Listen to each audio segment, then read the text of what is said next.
Yeah, really happy. I'm not sure this is what I expected when my career started. Honestly, as a kid, once I stopped playing football, I was always like a little bit heavy, not fat, but just like heavy, carrying a lot of weight, and I always struggled physically. I'd get deep in matches, and I'd be cramping or tired or have no energy left. And so for me to be able to handle the physicality of 5 sets, and I saw a stat, I think I'm 24-8 in the Grand Slams that I've gotten direct acceptance to, which is 9. I think I've played 9. So for me, it's really special to be playing at these big tournaments and play my best tennis at the big tournaments. So. I think it was battle tested on the camera after the match today. Is that how you felt? Yeah, 100%. There are some things I didn't do great out there today. Probably had one of my, my team was telling me, one of my worst serving days. And I just had to fight. I mean, for the first 2 sets, I think we were both trying to find our games a little bit. Obviously, I haven't spent too much time on that court. The wind was swirling. I was joking with my team. The first time hitting on that court in the last 2 years was the 5-minute warm-up. So everything takes a little bit of time getting used to. And after the first 2 sets, I thought he raised his level a lot. And for me, it felt like he was hitting winners on everything. He was making a lot of first serves. He was hitting lines with the first serves, spot serving great. And yeah, started lighting it up from the ground, putting a lot of pressure coming to the net. So I was just grinding out there, trying to fight through it. And yeah, I was just proud of myself to get through. Definitely feel battle tested and able to get that in 4. Yeah. It's your second Grand Slam semi-final, but you worked a lot since the semi-final at the US Open 2023. How different are you from the player of the US Open 2023? Yeah, for me the differences in my game is when I was playing here in 2023 or US Open 2023, I felt like everything had to be perfect. I was redlining, I was at my limits, I was hitting a lot of winners, I was serving amazing, and everything had to fall in line for that to happen to me, to have those runs. Lately, especially in the matches here, everything hasn't been perfect. I had 1 good serving day out of my 5 matches, and I've had to pick up the slack with everything else in my game. I think I'm a much better returner right now than in the past, and I'm winning in different ways for sure. Seems like on Monday, Gal passed you the torch as the showman on the tour, because definitely what you do out there with the crowd, the way you answer, is like you really feel tennis as a show. Do you feel it? Like, is it tennis for you, like entertaining the crowd and that connection with the people? I don't know about Showman. I'm definitely trying to be more focused on the court. I'm passionate about being out there. I love being out there, and that energy comes out at times. In terms of Showman, Gael is the GOAT. He'll always be the GOAT. And no, I think I see myself a little bit different out there. I've been trying to have blinders on while I play, not notice too much outside the court, and be a little bit more focused and just locked in from start to finish. Thanks. Just curious, what do you know about what it takes to be a top player that you didn't know 2 years ago when you made your first quarterfinal?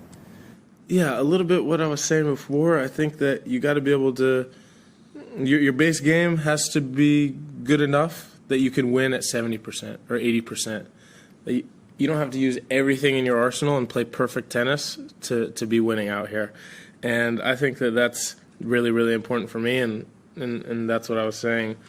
Winning in different ways when I'm having an off day. A year ago, if I had a bad serve day, it was an L, or year and a half ago. I had a day where I came out, couldn't hit my spots, so it was automatic L. So for me, that's the growth. That's what I'm working on every single day to become a more well-rounded player. If you only have one thing to rely on, you know, gun misfires or the chamber's empty, you know, you're in trouble. Yeah, you done? Scott? I'll be great on the win.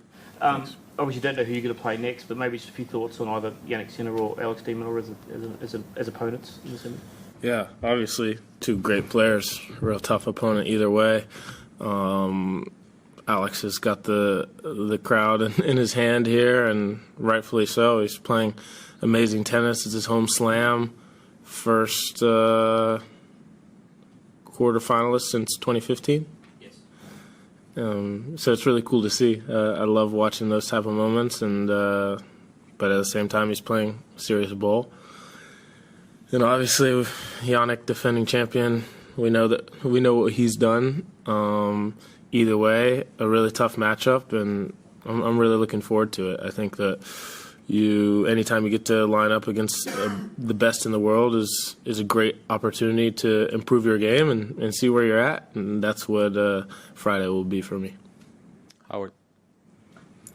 First, just quickly, was it literally the first time there on the court these past 2 years? You said the 5-minute warm-up was your first.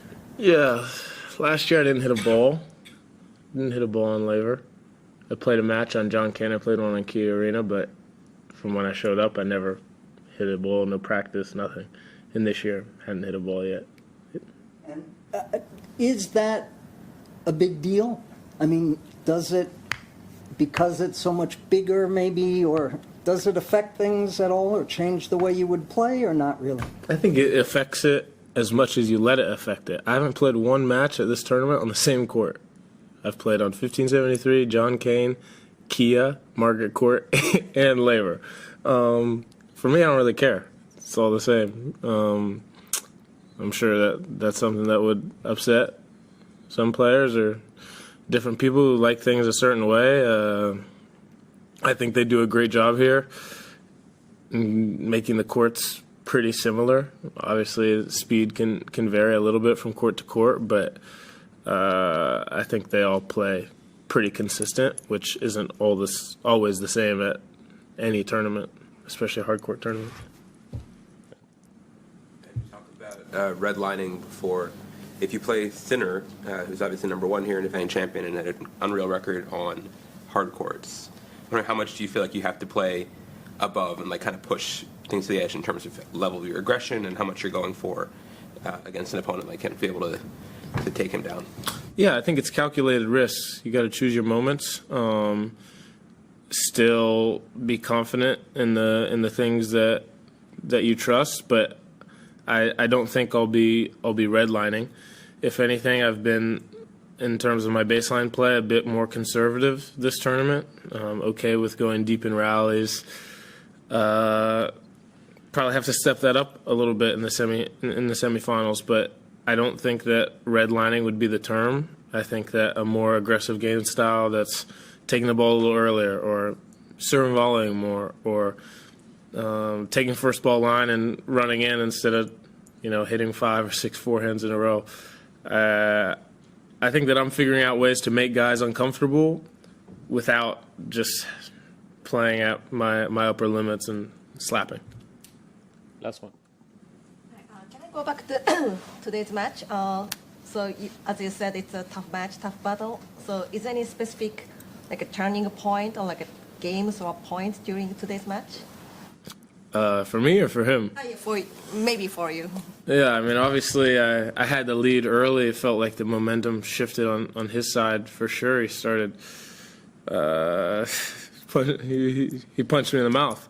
He started swinging big and landing a lot of body blows, and it was tough to keep up with. I mean, it was neck and neck. I wasn't able to get the break, even though I was fighting, diving, doing whatever I could to try to get a break in the fourth. I'm not really sure where the turning point was in the breaker. He made a couple unforced errors, kind of opened the door for me, and I was able to capitalize. Thank you. One thing that I just want to say before we're done, I've been a little bit shocked this week with how players have been treated by the broadcasters, and I don't think that the guy who mocked Novak, I don't think that was just a single event. I've noticed it with different people, not just myself. I noticed it with Lerner Tien in one of his matches. I think when he beat Medvedev, his post-match interview, I thought it was kind of embarrassing and disrespectful, that interview. There's some comments that have been made to me in post-match interviews by a couple different guys, whether it was, hey, Monfils is old enough to be your dad, maybe he is your dad. Or today on the court, hey, Ben, how does it feel that no matter who you play in your next match, no one's going to be cheering for you?